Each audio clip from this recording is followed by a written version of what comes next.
They did not call it cruelty. They did not call it numbness. They did not even call it strength. But if you stood beside a Stoic during loss, betrayal, humiliation, or sudden chaos, you would feel something unsettling. A calm so deep it felt cold. A silence so controlled it bordered on indifference. And you might ask yourself, how can a philosophy built on virtue, wisdom, and humanity look so emotionally distant? Why did Stoics quietly and deliberately practice what appears to be emotional coldness?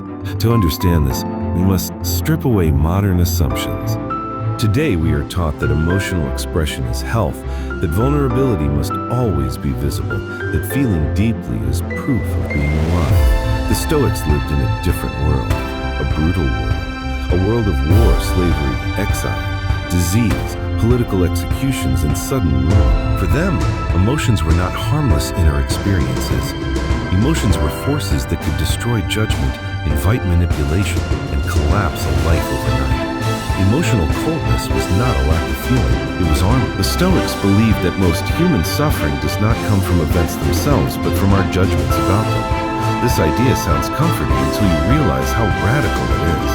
It means grief, rage, envy, panic, humiliation. These are not automatic truths, they are mental reactions. And reactions, if unchecked, turn people into slaves of circumstance. To the Stoic, emotional indulgence was not authenticity. It was surrender. They watched how anger destroyed leaders, how desire corrupted integrity, how fear turned free men into cowards. They saw people weeping not because they had lost something, but because they believed they could not survive without it. So the Stoics made a shocking decision. Instead of letting emotions rule them, they would rule their emotions. And that decision required distance, detachment, a controlled coldness. This coldness was not aimed at others. It was aimed inward. It was a refusal to let the inner world become chaotic simply because the outer world was. When Epictetus was beaten as a slave, he did not scream in rage. He calmly warned his master that his leg would break. When it did, he simply said, "I told you so." This is not apathy. This is mastery. The Stoics distinguish between feelings and passions. Feelings arise naturally. A Stoic would still feel the first sting of loss, the initial wave of fear, the momentary sadness of disappointment. But passions were emotions that overpowered reason, emotions that lingered, spiraled, and demanded obedience. Rage that consumes days, grief that paralyzes years, desire that compromises honor. Emotional coldness was the firewall against passions. They practiced emotional restraint not because they lacked compassion, but because they valued clarity. In moments of crisis, clarity saves lives. A general who panics loses wars. A judge who empathizes blindly loses justice. A ruler who reacts emotionally destroys nations. Marcus Aurelius, one of the most powerful men in history, wrote privately about reminding himself each morning that he would meet ungrateful, arrogant, deceitful people. This was not cynicism. It was preparation. He was cooling his emotional responses in advance so they could not hijack his decisions. Stoic emotional coldness was strategic. They trained themselves to pause between stimulus and response. In that pause lived freedom. While others reacted, they chose. While others exploded, they evaluated. While others collapsed, they stood. This made them appear distant, even heartless, but it made them effective. Another reason Stoics practiced emotional coldness was because they understood impermanence more deeply than most. Everything they loved, people, status, health, wealth, was already on loan. At any moment, fate could reclaim it. To attach emotionally as if things were permanent was, in their eyes, delusion. So they practiced what feels shocking even today, negative visualization. They imagined losing what they loved. Not to be morbid, but to soften the emotional blow when loss inevitably came. By rehearsing loss emotionally, they reduced future suffering. This practice required emotional distance. You cannot repeatedly imagine loss without cooling your attachment. But the Stoics believed this made love purer, not weaker. You cherish more deeply when you are not possessed by fear of loss. You act more justly when you are not emotionally dependent on outcomes. They also recognized how emotions could be exploited. Flattery manipulates pride. Insults provoke anger. Threats trigger fear. Praise feeds ego. The emotionally reactive person is easy to control. The emotionally cold person is nearly impossible to manipulate. This made Stoicism especially appealing to those in power and those under power: slaves, soldiers, politicians, exiles. Emotional coldness was freedom in hostile environments. Yet this coldness was never meant to erase humanity.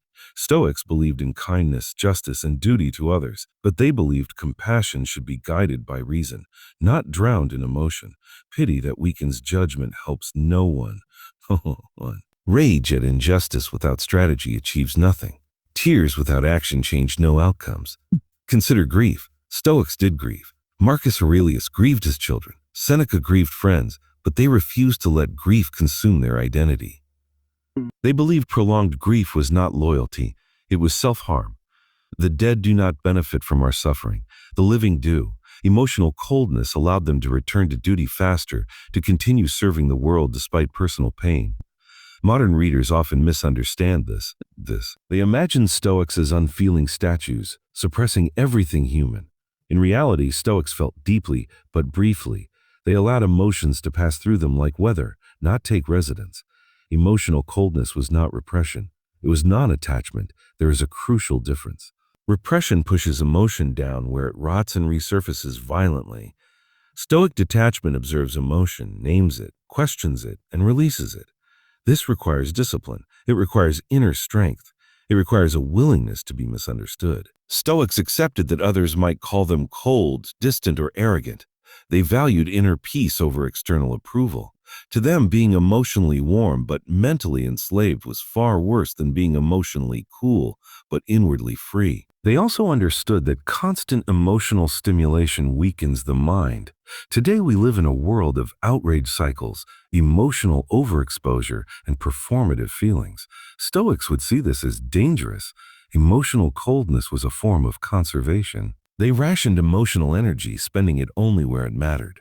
This restraint allowed them to face extreme adversity, exile, poverty, torture, death. When everything external was stripped away, emotional control remained. That control became dignity. And dignity, to a Stoic, was worth more than comfort. They practiced this coldness daily, through journaling, through reflection, through reminding themselves that insults only harm if accepted, that loss only devastates if exaggerated, that fear only controls if obeyed. Over time, this practice reshaped their character. Stoics were not trying to eliminate emotion. They were trying to eliminate emotional tyranny. They wanted to feel without being ruled, to care without clinging, to love without dependency, to act without panic. In a chaotic world, emotional coldness was their way of staying sane. In a cruel world, it was their way of staying just. In an unpredictable world, it was their way of staying free. And perhaps the most uncomfortable truth is this: Stoics did not practice emotional coldness to escape pain, but they practiced it to face pain without breaking. They knew pain was inevitable. Suffering was optional. They chose calm over chaos, reason over reaction, inner stability over emotional fireworks, not because they were less human, but because they wanted to remain human, no matter what fate threw at them. So when you hear that Stoics were emotionally cold, understand what that really means. They were not frozen hearts. They were disciplined minds. And in a world that constantly tries to pull us apart emotionally, that quiet, controlled coldness might be the warmest form of wisdom we have forgotten.